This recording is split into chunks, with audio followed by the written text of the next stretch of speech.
Hi, everyone. Welcome back to Life Up Podcast.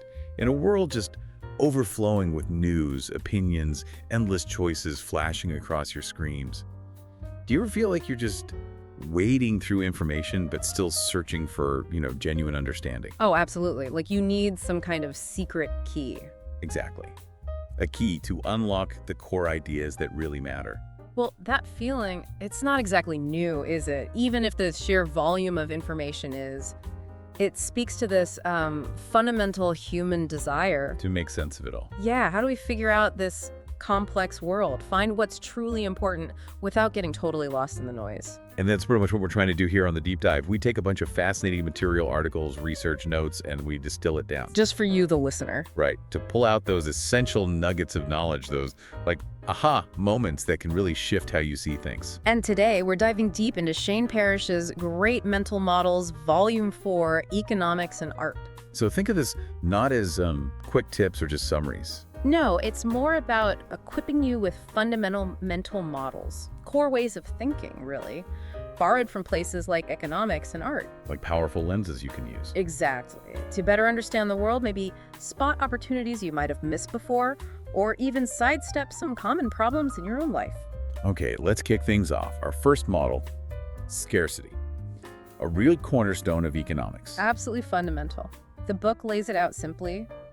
Our wants as humans, pretty much endless. But the resources available to satisfy them. Definitely limited. And for something to have economic value, it needs to be scarce. Yes, but also, and this is key for you, desirable. What's interesting is how scarcity isn't just about markets, is it? It affects your decisions deeply. Profoundly. When you perceive something as scarce, it triggers this deep-seated instinct, self-preservation. Makes sense, evolutionarily speaking. Totally. But it can also lead to this constant mental juggling act, weighing trade-offs. It's almost like a hidden tax on your mental energy. Ever felt that? All the time. And it's strange because, especially in wealthier countries, many of us live with this abundance, historically unheard of. That's a great point. Think about food. So readily available, sometimes excessively so, like refined sugar. It's like our brains, wired for scarcity, haven't quite caught up. Precisely. Our evolutionary programming pushes us to consume when resources are there, which was smart when supplies were unpredictable. But now, that very abundance presents a new challenge for you. Yeah, how do you exercise restraint when your instincts are yelling the opposite? The book uses a brilliant example, the printing press. How reducing scarcity can just change everything. Oh, that's a fantastic one. Imagine information going from incredibly scarce, think hand-copied manuscripts on pricey parchment. So slow, so expensive. To relatively abundant mass-produced books on paper. How do you think that changed things for the average person back then? The ripple effect must have been immense. Absolutely transformative. For society and for individuals. As information became less scarce, new business models popped up, organizations could get more complex. Even social structures started to shift. And it wasn't just commerce. The printing press really fueled educational independence, didn't it? Right. Suddenly, you didn't necessarily need a guildmaster to learn a trade.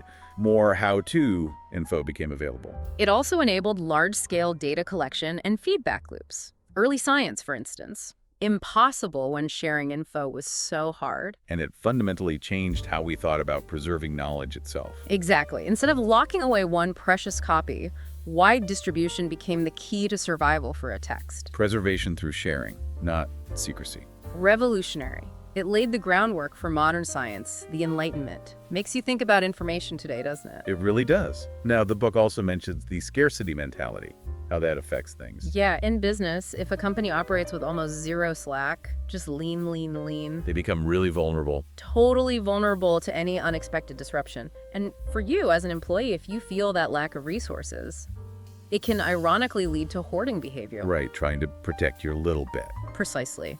That feeling of scarcity, real or perceived, creates its own unintended consequences. Affects resilience, morale, everything. Then on the flip side, you have artificial scarcity. Ah, yes, the luxury goods playbook. Companies deliberately limiting supply. To boost perceived value and ultimately their income. It's a fascinating way to play with those basic supply and demand dynamics. Which takes us nicely into supply and demand itself. The book reminds us this isn't static. Not at all. It's constantly moving, rarely in perfect balance. Ever tried to buy that hot new gadget or concert ticket? Oh yeah, you see supply and demand wrestling right there. And while those textbook curves often assume no single player can dictate prices, The reality is different. the reality is big companies with large market share absolutely can and do influence supply, sometimes creating that artificial scarcity we just talked about. How does that impact choices for you as a consumer? It limits them or makes things more Yeah. expensive. And it's important for you to remember, supply isn't always fixed either. Increased demand can sometimes lead to a larger supply pool eventually. Like more people wanting votes might encourage more candidates, or demand for doctors leads to more med school spots. Exactly, though often with a significant time lag. But this complexity, this constant flux, it really shows why central control of all economic production is basically impossible. You just stifle everything. Innovation, variety. Right, the things you as a consumer enjoy. At its core, supply and demand is this dance, isn't it? Complementary interests you want to buy, they want to sell. But also competing interests. You want the lowest price, they want the highest. That tension creates potential for a win-win, economically speaking. But as the book notes, it's vulnerable to interference. What kind of interference have you noticed in markets you care about? Like regulations or subsidies? Definitely. And historically, there were attempts to control demand directly. Think about bans on sex work in Bologna or China. Do they work? Generally, no. You can push the activity underground, sure. But the underlying desire, the demand, it doesn't just vanish. Because you can't easily regulate that fundamental desire. Exactly. Making either side a criminal often just drives it into the shadows, creating exploitation, other problems, often the very things the bans aim to prevent. And attempts to regulate the supply side, like approved brothels. Also, historically limited success in controlling overall volume. It really shows the limits of trying to control human behavior through simple regulation, doesn't it? Then there's that fascinating GM example, Alfred P. Sloan. Ah, Sloan. Brilliant strategy. He didn't just compete on price with Ford initially. He created demand. Cleverly, by convincing existing car owners to upgrade. Yearly model changes. It wasn't always about a better car. More about the new style, the psychology. Precisely. Targeting psychological benefits, perceived status, he set up that 3-year design cycle, a steady stream of visually distinct models. And people traded in perfectly good cars just for the latest look. Yep. Highlights the power of perceived value in driving demand. Can you think of modern examples? Phones, fashion. Oh, absolutely. Okay, Yeah. next model. Optimization. Uh-huh. The economic assumption that people try to get the most benefit from their resources. But the book immediately adds a crucial caveat. Everyone has their own optimization formula. It's not just about money. Not at all. For you, it might be optimizing for time, Yeah. or personal satisfaction, reputation, employee happiness if you run a business. It's diverse. And the choices you face are way more complex than simple models suggest. Right. I've got imperfect information, your preferences might change, external factors. It's messy. And a really fundamental constraint on optimization. History matters. Path dependence. Love this concept. Your future possibilities are always shaped, limited even, by the foundation you've already built. You can only build on what's already there. How has your own past shaped your current options? Think about career choices, maybe. Definitely. The analogy with biological evolution is great here. Evolution tinkers, right? It works with existing structures, adapts them. Like that fish bone becoming part of our hearing. The mandibular, yeah, exactly. It doesn't design perfect solutions from scratch. And that applies to companies, too. A book printer can't just pivot to making vaccines overnight. No way. They're constrained by their equipment, skills, networks, their path. They have to evolve from where they are. What path dependence have you seen in companies you know? Maybe sticking to old software because it's too hard to change. Classic example. Nintendo's history is another great illustration. Started with playing cards. Right, then toys, using their existing distribution. They tried other things, ventures outside that games as entertainment core, but struggled. Their path, their identity was set. Until they gradually evolved into video games. A step-by-step evolution, building on their foundation.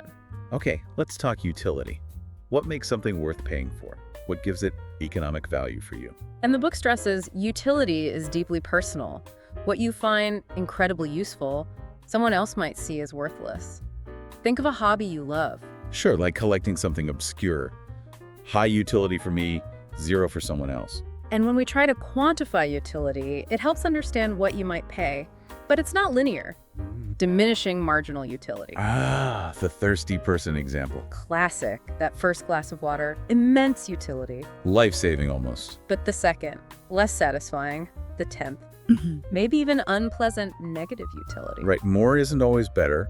And then there's just pure subjective taste. Tea versus coffee. No purely rational reason. Just what you value, what gives you utility. Clock time added a whole new dimension here, didn't it? A fascinating new vector for optimization. Suddenly, you could measure and manage time. Theodoric's water clock in Verona. Helping people decide how best to occupy every moment. Exactly. A conscious shift towards thinking about allocating time, that finite daily resource. How does the modern obsession with productivity relate, do you think? Feels like a direct descendant. Okay, opportunity cost. This one always gets me. It's powerful, the value of the next best alternative you give up when you choose something. Weighing the unseen costs against the visible ones. And the tricky part, it often involves things you can't really know. The book calls them ghosts of the path not taken, referencing Frost's poem. You can never be 100% sure what would have happened otherwise. And we tend to just choose, don't we? Without deeply evaluating the best possible alternative use of our time, money, energy. But being aware of opportunity cost shows some choices are way more expensive than they seem.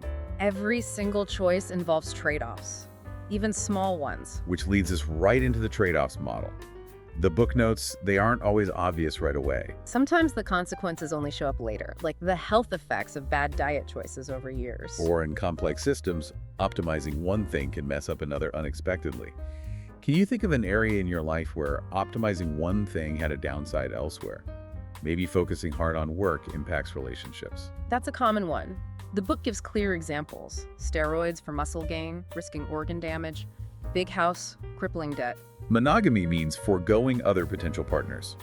Intense career focus might mean less time raising kids. It's about recognizing that being exceptional at some things often means accepting being average or less at others. You can't do it all perfectly. The idea of slack is really key here for how you evaluate trade-offs. Yes, slack, having that buffer. Enough of a resource like money or time to handle unexpected demands. If you have a comfortable financial cushion, that occasional latte isn't a major trade-off calculation. Right. Less slack makes every trade-off feel more critical, more high stakes. Slack frees you from constantly questioning the utility of every little purchase. It lets you buy things just because you like them sometimes. The book also notes how tricky it is to identify and quantify all the trade-offs. Material costs might be clear, but functionality versus enjoyment, much harder. And context is everything. Location, environment, resources, they all shape the trade-offs you face. Migration is used as a super complex example. Potential economic gain versus Losing home, career status, relationships, the uncertainty. It's a deeply personal, emotional calculation. As the book says, in building a future, you dismantle a past. Wow, that hits hard. People who migrate often feel caught between worlds. Exactly. It underscores how trade-offs go way beyond just economics, touching identity, belonging. Let's switch gears to specialization. The book describes this feedback loop with trade. Yeah, it's neat. Specialization enables more trade, and the possibility of trade encourages more specialization. It reinforces itself. What are you specialized in? And what do you trade for? Well, my job is specialized, and I trade my salary for groceries, housing, everything else. Perfect example. The big benefit for everyone is efficiency. People focus on what they do best, productivity rises, quality often improves. But there's a cost. Increased coordination costs, and needing systems to stop small failures cascading through interconnected networks. Like Gary Becker's point, coordinating lots of specialists gets expensive. Right. Easier to manage a small, multi-skilled team than a huge assembly line of hyper-specialists. And this increased interdependence, it's a double-edged sword for you. Definitely. Fosters cooperation because you rely on others, but creates vulnerability because you depend on them delivering. Felt that reliance in your work or life. Oh, for sure. Waiting on someone else's part to do your job. So the value is cooperation through specialization, focus on your strengths, trade for the rest, but be mindful of vulnerabilities. There's also that path-dependent element again. Yeah, how you adapt depends on prior skills, like the human computers transitioning to machine programming in WWII. Their math skills were the foundation. And comparative advantage, the argument for free trade. David Ricardo's idea. Countries specialize in what they're relatively best at producing. Think about your clothes, your phone, likely products of global specialization. The hockey analogy in the book is great for specialization in teams. Fantastic. Not everyone trying to do everything. Yeah. Fluid roles, adapting to the game, deep trust in teammates, understanding your specific role. Like Gretzky's passing only worked because others specialized in getting open. Exactly. And Haley Wickenheiser's quote about focusing on her offense and trusting her defense. It captures that sacrifice. To get great at one thing, you let go of others. Go deep, not wide. Specialization is that trade-off. Narrow focus to broaden impact. Key to mastery in a world of infinite knowledge, finite time. As economies specialize more, they form these incredibly complex webs of interdependence. Leonard Read's I, Pencil essay illustrates this beautifully. Even a simple pencil involves a vast global network. Makes you realize how connected we are, right? Definitely. And this global interdependence has upsides for you. More opportunities, maybe less incentive for big wars, better living standards through lower costs. Imagine making everything yourself. Life would be drastically different. While some interdependence is natural, like family bonds. Others need deliberate nurturing. The Jiwa people sharing meat intentionally using interdependence for social cohesion, minimizing conflict, even if the hunter doesn't control distribution. Interesting. Intentionally fostering interdependence in your own community. What would that look like? Good question. Moving on to efficiency, the book challenges that idea of perfectly efficient markets. Because information's never perfect. Power dynamics exist. Exactly. Have you ever felt a market wasn't really fair or efficient for something you needed? Plenty of times. Trying to rent an apartment in a hot market, maybe. Good example. And even an economy that looks efficient might not meet everyone's needs if there's more profit in fulfilling wants over needs. Raises questions about what a successful economy really means. And Thorstein Veblen's conspicuous consumption comes in here. Signaling wealth with extravagant, impractical stuff. Yeah. Which can divert economic energy from producing more essential things. What examples stand out to you? Supercars, designer clothes. Sure. Information's role in efficiency is also key for you. Historically, places like taverns and coffee houses were vital for sharing info, sparking economic activity, cultural development, even political change. Ideas mixing across social ranks. Like online forums and social media today, for better or worse. Right. So efficiency isn't just maximum output now, it's a balance. Using resources wisely, but leaving room for the future. Being prepared, not just hyper-optimized for today. Debt. The book calls it borrowing against the future. And something that defines your future. The benefits feel immediate, visible. But the liabilities, the obligations, often hidden, playing out later, felt that tension. For sure. The concept of odious debt is chilling too. Debt taken by a regime that doesn't benefit its people. Used for control. Yeah. And the book notes it's a historical anomaly for governments to be chronic debtors, unlike today. Though public debt can be for good things, like infrastructure or defense. Hoping future growth covers the cost. But the book urges caution, be aware of borrowing for immediate needs without fully counting long-term consequences. The landmine example is brutal, but effective. Stark illustration. Immediate military logic seems plausible. But the long-term costs are horrific. Civilian casualties, cleanup resources, social disruption, far outweighing any short-term gain. It's borrowing a destructive technology with massive future costs. What other tech might have similar hidden long-term costs? AI, social media algorithms. Good question. The book also mentions historical debt cancellations. And land tenure restoration. Ways to address extreme inequality, maintain stability. Debt isn't just financial, it has deep social, political roots. So debt, powerful tool, sharp double edge, enables action but can become a chain. And not just money favors, social IOUs. Exactly. Okay, monopolies. Markets with just one seller. Often seen negatively, right? Price gouging, less choice. But the book points out sometimes they're beneficial or even natural, like utilities, massive initial investment needed, a natural monopoly. So regulation might be needed for fair prices on essentials. Often, yes. Then there's the idea of temporary monopolies. Like patents for new drugs. Exactly. Intentionally created to incentivize innovation, reward the risk in investment. Schumpeter argued this was key to progress. What's your take on that trade-off? Innovation versus price control. It's a tough balance. But monopolies can also stifle evolution, right? Absolutely. Less competition, less diversity, less resilience. Extreme monopolies are even compared to totalitarian governments. Seeking control over everything. Suppressing independent groups. Right. The book lists characteristics. Single ideology, single party, terroristic police, monopolies on communication and weapons, centrally directed economy. Almost no space left outside state control. Creative destruction. Schumpeter again. New innovations displacing old ones. Essential process in a dynamic economy. Drives long-term progress, but causes short-term disruption. Job losses, bankruptcies. Painful. Can you think of an industry going through that now? Retail, maybe, with online shopping. Good one. It requires letting go of old ways, acknowledging better methods emerge. Change comes from tech breakthroughs, but also new ideas spreading. Schumpeter worried it might become too codified, less creative. He did.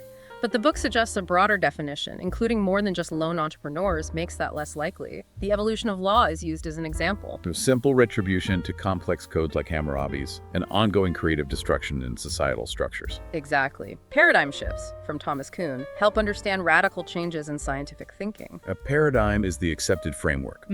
Theories, methods, assumptions. Within which normal science operates. Ever seen a big shift in how a field understands something? Like in medicine or physics? Maybe plate tectonics in geology. Perfect example. During normal science, anomalies pop up results that contradict the paradigm. Initially dismissed. Often. But if they persist, accumulate, it can lead to a crisis. Eventually, the old paradigm is abandoned for a new one. But scientists are often reluctant to let go until a credible alternative exists. The Clovis theory history is a great case study. For sure, Clovis culture as the oldest human evidence in the Americas was dominant for ages. Until pre-Clovis evidence emerged. Despite resistance, the evidence mounted, forcing a shift in understanding when and how people first arrived. Gresham's law. Bad money drives out good. Explains what happens with asymmetry in value when things are supposed to be equal, like debased coins versus full-weight ones. People hoard the good ones, circulate the bad ones. And that asymmetry erodes trust. The book applies it to lending. Bad lending, fewest restrictions, drives out good lending with higher standards. Creating a race to the bottom? Think about the S&L crisis or the 2008 financial crisis. Asymmetry in value or information creates feedback loops reinforcing bad behavior. Like Akerlof's market for lemons in used cars. Classic example of information asymmetry. Sellers know more than buyers. Buyers get wary, offer lower prices for everything, assuming risk. Which drives sellers of good cars, peaches out, because they can't get a fair price. Exactly, leaving mostly lemons. When enough people engage in bad behavior without oversight, good behavior can become unsustainable. And this asymmetry breaks down trust, shifting systems from functional to dysfunctional. The 1971 Kingston Penitentiary riot is a stark, disturbing example. Initial peaceful protest goals. Undermined by lack of trust between inmates and authorities and among inmates. Profound lack of trust. And asymmetrical information filtered through intermediaries and media fueled escalation and violence. A tragic spiral. The erosion of trust, distorted information. Catastrophic outcomes. And the eventual de-escalation needed mutual trust between a mediator and an inmate rep, allowing accurate info to finally circulate. The doping scandals in pro cycling are another example. Less violent, but compelling. Systemic issue, intense pressure to win, normalizes unethical behavior. Those who don't dope are disadvantaged. Those who do rationalize it. Right, and the information asymmetry, who's doping, who isn't further eroded trust within the sport and with fans. Bubbles. When asset prices soar way beyond fundamental value, driven by speculation. And the greater fool theory kicks in, buying inflated assets hoping to sell to an even greater fool. Sound familiar with recent investment trends? Crypto, meme stocks. Definitely rings a bell. Bubbles often attract people outside their competence. Drawn in by FOMO, fear of missing out, and the flawed idea that past price hikes predict future ones. Contagious optimism. The South Sea bubble example is classic. Hype totally detached from reality, then a dramatic, painful collapse when investors realize it's unsustainable. The lesson. Base decisions on solid data, real value, not hype. Yeah. Bubbles always pout. Keynesian beauty contests offer another lens. It's not about picking what you think is best. But predicting what others will think is best. Exactly. Thinking about what others are thinking helps explain irrational market behavior, deviations from intrinsic value. The Apollo program as a kind of bubble. Interesting take. Fueled by political will, nationalism, maybe overriding cost-effectiveness concerns initially. Huge tech advances, but maybe disproportionate costs versus long-term returns in some areas. Enthusiasm faded after the landing. The book suggests that possibility. Okay, shifting to the art models. Audience. Artists create with an audience in mind. Real or imagined. And anticipating that reception influences the creative process. Absolutely. Think of a stand-up comic adjusting their set based on the crowd's reaction. And live theater has that dynamic interaction, right? Performer and audience feeding off each other. That shared energy in the moment, Clarence Darrow's closing argument in Leopold and Loeb. A masterclass in speaking to multiple audiences at once. The judge, the public following the case, the local Chicago community, tailoring the message for each. Great artists are often obsessed with their audience, trying to shape the experience. But there's a paradox. Focus too much on pleasing them, you risk losing your authentic voice. A delicate balance. Genre provides that framework of shared expectations. A kind of unspoken agreement between artist and audience.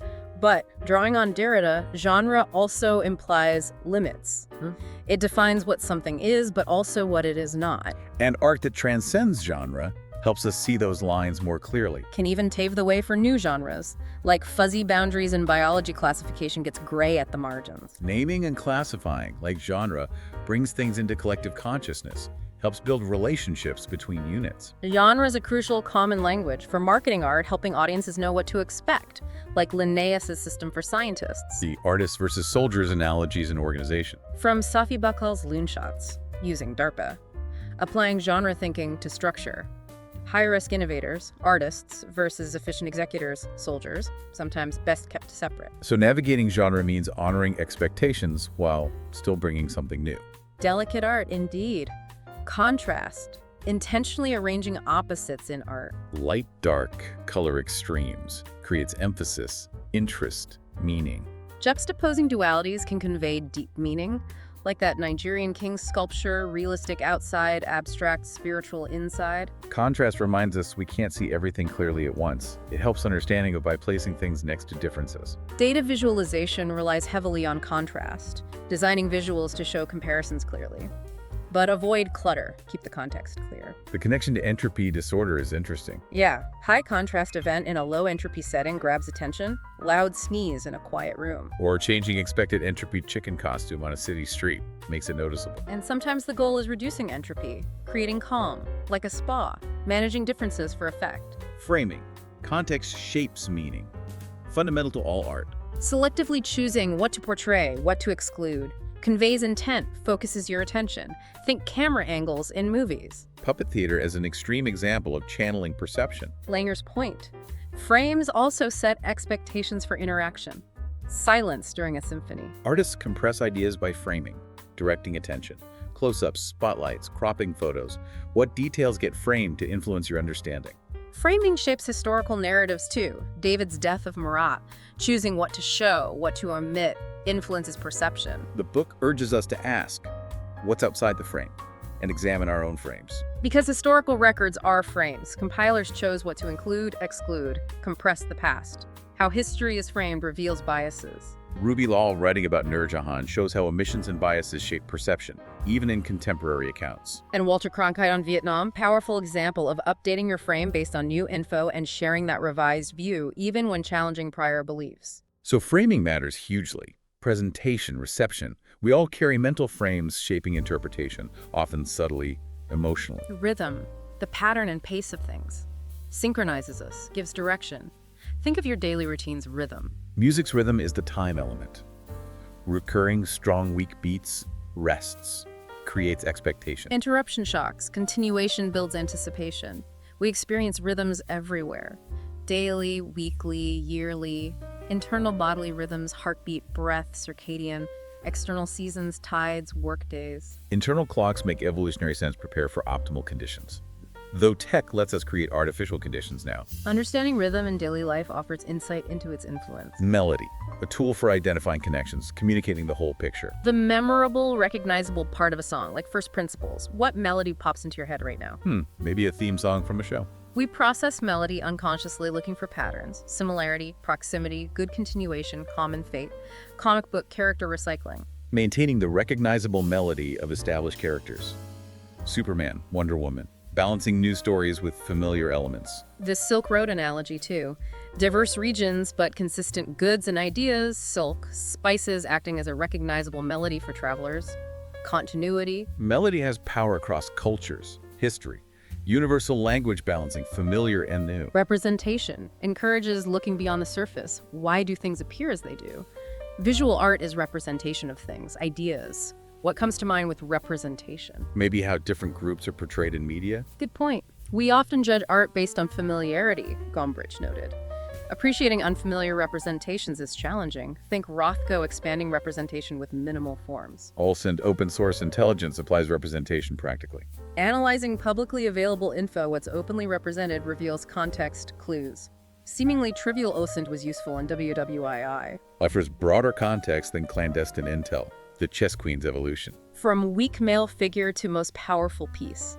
Symbiotic relationship between how things are and how they're represented, maybe reflecting rising female power in Europe, like Isabella of Castile. So representation shapes reality, influences thoughts, actions, a feedback loop. Plot, the story's roadmap. Connected events driven by causality. Ryan's point, plot depends on information circulation. Kepler defending his mother against witchcraft accusations. Using plot. Telling a better story. Using logic, evidence to discredit accuser's narrative. How often does the best story win, even if not fully factual? Happens all the time, probably. Tech change often brings narrative change, too. Stories about what we need, what's good, the reluctance to about painkillers. Despite their discovery, because of social narratives around pain, bravery, virtue. Exactly. Prevailing stories influenced acceptance. So plot isn't just external events, it's the internal journey, character transformation. A crucible. Character. Who we identify with. Shapes perception, reveals the teller's perspective, has agency, personality, values, story. Compelling characters are crucial. Different conflicts. Internal, interpersonal, external. Static versus changing characters. Stock characters. Archetypes as foundational patterns. Resonate deeply. Cults of personality. Public figures cultivating idealized images. Barbie is an example of connecting to characters, imbuing unreal things with real emotional power. What fictional characters impacted you? Maybe. Atticus Finch. Setting. More than a backdrop. Interacts with character, plot. Creates opportunities, limitations, drives the narrative. Setting archetypes exist. Stock elements audiences recognize.